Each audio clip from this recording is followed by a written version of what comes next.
Ayer, cuando hablé de los sabañones, cometí un error de generalización.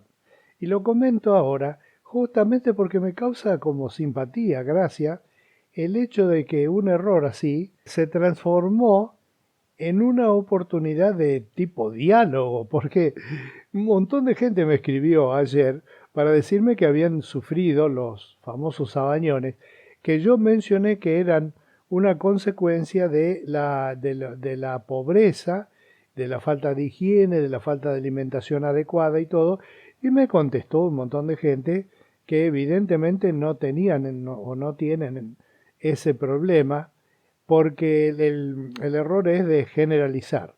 En realidad los sabañones eran un problema de la circulación periférica, se manifestaba especialmente en el pabellón de la oreja y en los nudillos de los dedos, de las manos, pero también de los pies y otras partes del cuerpo. Y efectivamente no son, y no era mi intención tampoco decirlo, ¿no? Una consecuencia directa, sos pobre, tenés sabañones, o sos pobre y sos una persona que no se baña bien, sino que en general el ambiente de las carencias, de la pobreza, traen aparejados problemas, como por ejemplo no tener agua corriente en una casa, me refiero a ese tipo de cosas que efectivamente traen con problemas de tipo sanitario, de muchos tipos. Pero efectivamente me cayó muy simpático tener la devolución de un montón de personas que recuerdan eso que pasaba hace tantísimos años, son recuerdos dolorosos de la infancia. Algún día vamos a dedicarle un tip al tema de cómo era nuestra casa hace 60 años y cómo han ido transformándose hasta el día de hoy. Que es una cosa que yo descubrí en el oficio, y es que hace 60 años las personas se levantaban temprano a la mañana, todo el mundo a las 8 de la mañana estaba haciendo algo, en el trabajo o en la escuela. No había mucha más alternativa, y entonces salían y el ama de casa o quien estuviera en la casa lo que hacía era abría todas las ventanas para que entre el sol y se ventile. Acordate lo que mencionábamos del tema de la tuberculosis, que era justamente era como una ansiedad que había de ventilar las casas. Esa costumbre de ventilar las casas se ha abandonado completamente. Entonces, si un día está un poquito fresquito, no ventilamos las casas y el aire renovado que circula por nuestras casas de hoy día no tiene nada que ver con lo que circulaba hace 50 o 60 años atrás, y eso da como resultado casas más húmedas y casas donde hay muchas más incidencias de tipo respiratorio, de enfermedades quizá livianas como un resfrío y así, pero que son consecuencia, otra vez no voy a caer en generalización, sino me van a hacer un piquete en la puerta de mi casa, simplemente la forma de vida ha cambiado y cada forma de vida correspondiente a un contexto local, personal, familiar, barrial, etcétera, trae aparejado un juego de problemas, de dolencias propio de él. Obviamente, aspiramos a que el mundo sea un lugar sano y donde una persona pueda criarse lo mejor posible en cada caso. Yo quisiera hablar hoy de otra cosa que tiene que ver también, que es un tema de ahora. Por ejemplo, cuando éramos nosotros chicos, a nadie se le hubiera ocurrido usar la palabra burnout, que es la palabra que voy a usar hoy.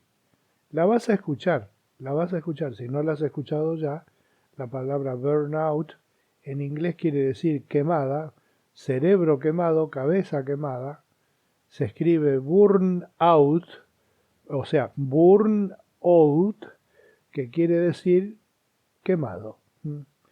Se refiere a que hay un punto cuando el estrés, cuando las condiciones exóticas de la vida de una persona influyen en su forma de vivir y le producen una forma de estrés que lo paraliza.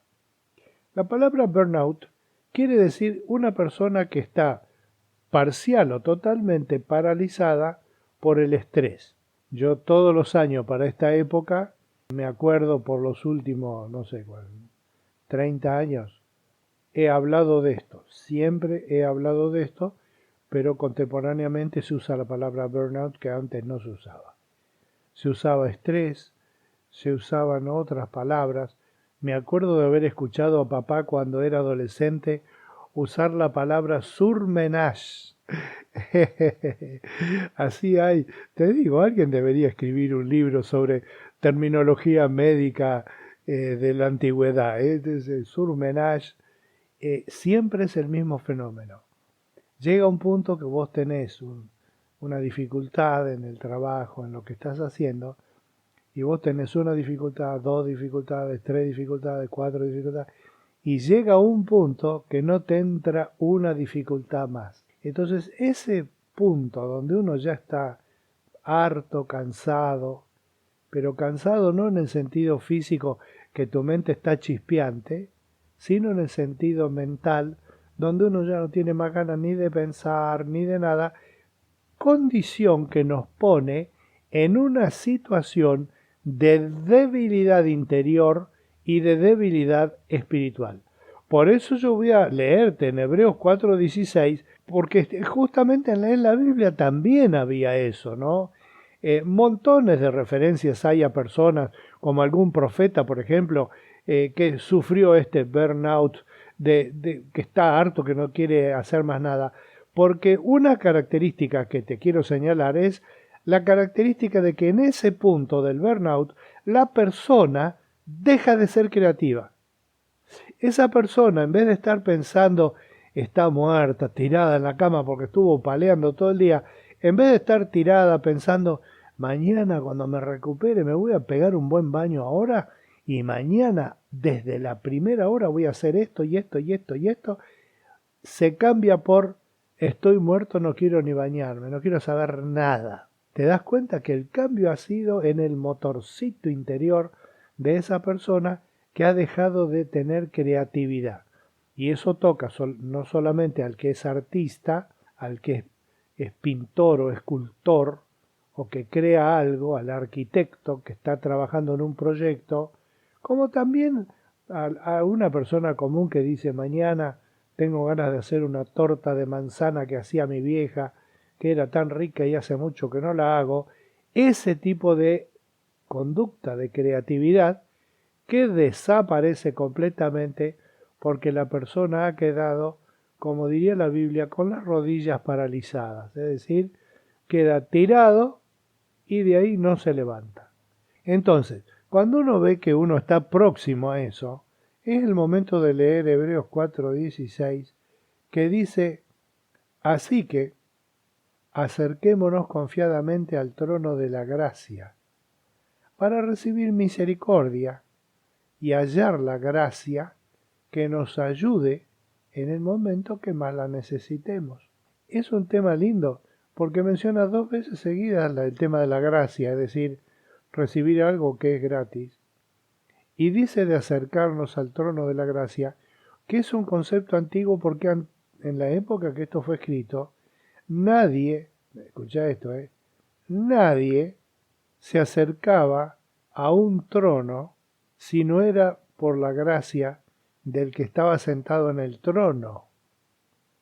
Y ese es un buen punto porque nosotros podemos acercarnos a Dios y recibir esa gracia que necesitamos, esa renovación de nuestras metas y de nuestra creatividad cuando más la necesitamos, porque Dios ha hecho de su trono un lugar accesible para todo el mundo.